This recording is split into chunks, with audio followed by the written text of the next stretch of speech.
Akselerasi reformasi. Kata akselerasi bisa dimaknai sebagai percepatan, sedangkan reformasi boleh dikatakan sebagai jalan tengah. Ini bukan revolusi, tetapi juga bukan evolusi. Jalan tengah ini harapannya selalu ada kebaikan, perbaikan, dan menuju hal-hal yang lebih baik. Pada konteks ini tentunya kita semua bagi Polri adalah kembali pada keutamaan. Memang kalau dilihat dari berbagai sudut pandang, semestinya keutamaan inilah jembatannya. Keutamaan inilah sebagai pintu atau boleh dikatakan sebagai kata penghubungnya. Keutamaan ini menyamakan persepsi. Keutamaan ini menunjukkan ketulusan hati. Dan tentu kalau kita melihat keutamaan ini, bagaimana hal yang sebagaimana semestinya bisa dilakukan. Atau kalau boleh dikatakan ini dilakukan menjadi kebanggaan, menjadi suatu kehormatan, bahkan akan selalu mendapat dukungan. Karena mau tidak mau keutamaan bagi polisi di dalam pemolisiannya adalah bagi kemanusiaan, keteraturan sosial, dan peradaban. Yang semua itu sudah tertuang di dalam Tribrata, Catur Prastia, Undang-Undang Kepolisian, Kode Etik Polri, dan lain sebagainya. Pada konteks ini, memang ada yang mengatakan ada sesuatu bahwa reformasi bukan salah satu cara, tetapi ini merupakan momentum atau kesadaran agar selalu bisa semakin profesional, semakin cerdas, semakin kreatif dan inovatif, semakin bermoral dan juga semakin modern. Nah, pada konteks ini tentu ada banyak hal yang dipertanyakan, inginnya seperti apa. Banyak sudut pandang, bahkan banyak yang skeptis atau bahkan meragukan. Tapi setidaknya ini adalah rasa, ini jiwa, ini gerakan moral, ini membangun literasi agar para polisi di dalam pemolisiannya tentu mengimplementasikan apa yang menjadi keutamaannya.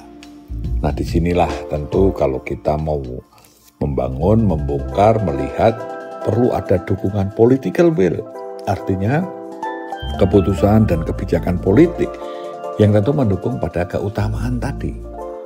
Yang tentu kita melihat bahwa polisi keberadaannya ini adalah menjaga sistem nasional. Apalagi kalau kita melihat untuk NKRI yang menjadi negara kepulauan, negara majemuk, negara yang juga tergolong atau masuk dalam ring of fire yang rawan bencana. Nah, tentu ini semua bisa dilakukan atau bisa diupayakan terus-menerus. Kita melihat Indonesia yang kaya, yang potensi konfliknya besar, primordialismenya juga tinggi, rawan berbagai macam hal, termasuk rawan bencana. Nah, disinilah tentu polisi mau kemana gitu ya. Tapi kalau kita melihat pada Tribrata dan Catur Prastia, kalau saya singkat yaitu bagi kemanusiaan, keteraturan sosial, dan peradaban, maka di sini boleh dikatakan bahwa yang dilakukan polisi, baik itu dalam pikiran, perkataan, perbuatan, dan bela rasanya ya memang untuk kemanusiaan, membangun dan juga merawat keteraturan sosial atau Kamtibmas yang merupakan refleksi dari suatu peradaban. Ini perlu, setelah ada political will tentu perlu pemimpin yang transformasional. Pemimpin yang transformasional adalah pemimpin yang berani belajar dan memperbaiki kesalahan di masa lalu. Siap menghadapi tuntutan, tantangan, ancaman, dan harapan di masa kini. Serta mampu menyiapkan bagi masa depan yang lebih baik. Nah, konteks ini tentu basisnya pada moral dan literasi. Dilihat dari kebijakan-kebijakannya. Ketulusan hati. Bagaimana membangun, bagaimana merawat, bagaimana untuk menumbuh kembangkan. Nah, sejalan dengan ini maka perlu juga memikirkan bagaimana kita semua sadar dan menyadari. Karena mau tidak mau perlu ada tim transformasi, ada tim sebagai pendukung atau backup system atau tim yang bisa untuk menjadi supporting team. Ini tim yang boleh dibuat secara ad hoc, yang anggotanya representasi dari berbagai stakeholder atau pemangku kepentingan. Kemudian perlu juga memikirkan bagaimana kalau kita ibaratnya untuk memelihara ikan yang dirawat airnya dulu atau ikannya dulu. Kalau kita mau merawat ikan supaya sehat, maka airnya dirawat dulu. Demikian halnya di dalam reformasi Polri. Untuk akselerasinya ya membangun birokrasi yang rasional. Karena wadah birokrasi ini harus juga pendekatannya pada kompetensi, yang pendekatannya juga impersonal. Maka pada konteks ini tentu kaitannya bagaimana membangun semua ini adalah dibangun SOP atau regulasi dan aturan-aturannya sehingga jelas. Setidaknya pada SOP ini atau standar operation prosedur ini mencakup job description dan job analysisnya, ada sistem penilaian kinerja, ada sistem reward and punishment-nya, ada yang kaitan etika kerja, apa yang harus dilakukan dan apa yang tidak boleh dilakukan. Nah, pada konteks inilah, maka selain itu juga perlu menyiapkan bagaimana membangun model, karena tadi dikatakan era digital, era kenormalan baru, maka yang dikembangkan model smart policing atau pemolisian yang fungsional sehingga menjalankan dan mengimplementasikan keutamaannya ini tentu bisa profesional, artinya memberikan pelayanan kepada publik itu dengan standar prima. Baik itu pelayanan keamanan, pelayanan keselamatan, pelayanan hukum, pelayanan administrasi, pelayanan informasi, dan pelayanan kemanusiaan yang cepat, tepat, akurat, transparan, akuntabel, informatif, dan mudah diakses.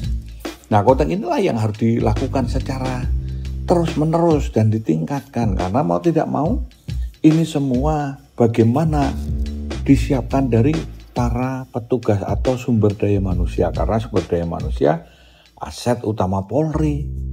Bagaimana mereka untuk profesional atau ahli, cerdas atau kreatif, inovatif, bermoral, artinya penuh kesadaran, tanggung jawab, dan modern, dan disiplin, serta modern yang artinya dinamis.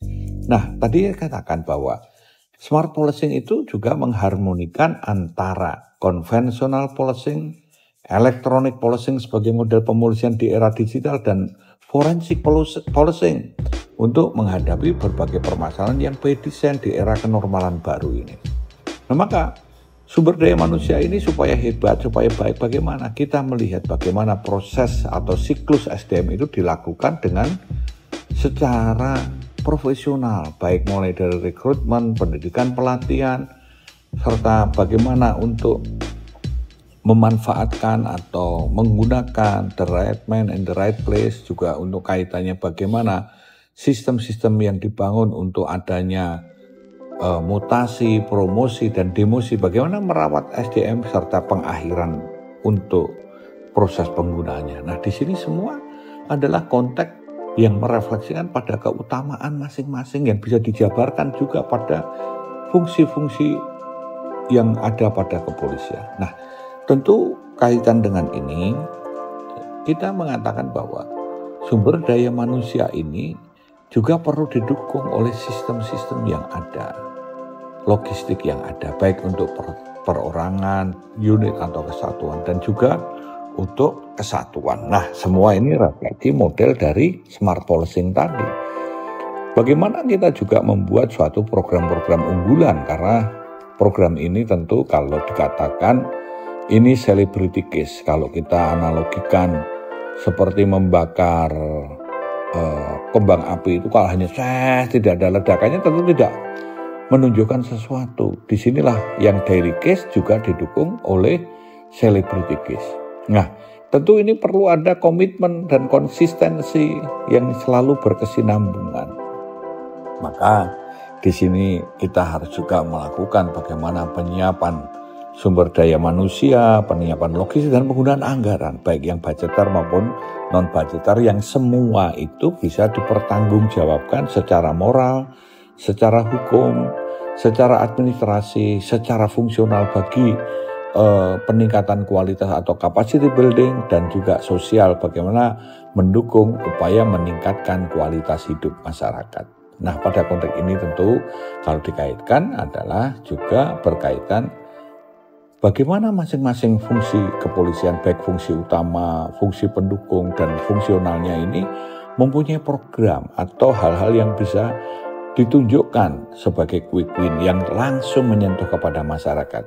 Sehingga semua lini penerima manfaat dari kepolisian ini, para pemangku kepentingan juga merasa terdukung, baik dari sisi masyarakatnya dengan adanya pelayanan publik atau jaminan keamanan dan rasa aman, bagaimana juga anti preman, kita juga bagaimana kepada untuk criminal justice system, kaitannya dengan pemerintah juga karena polisi sebagai alat negara.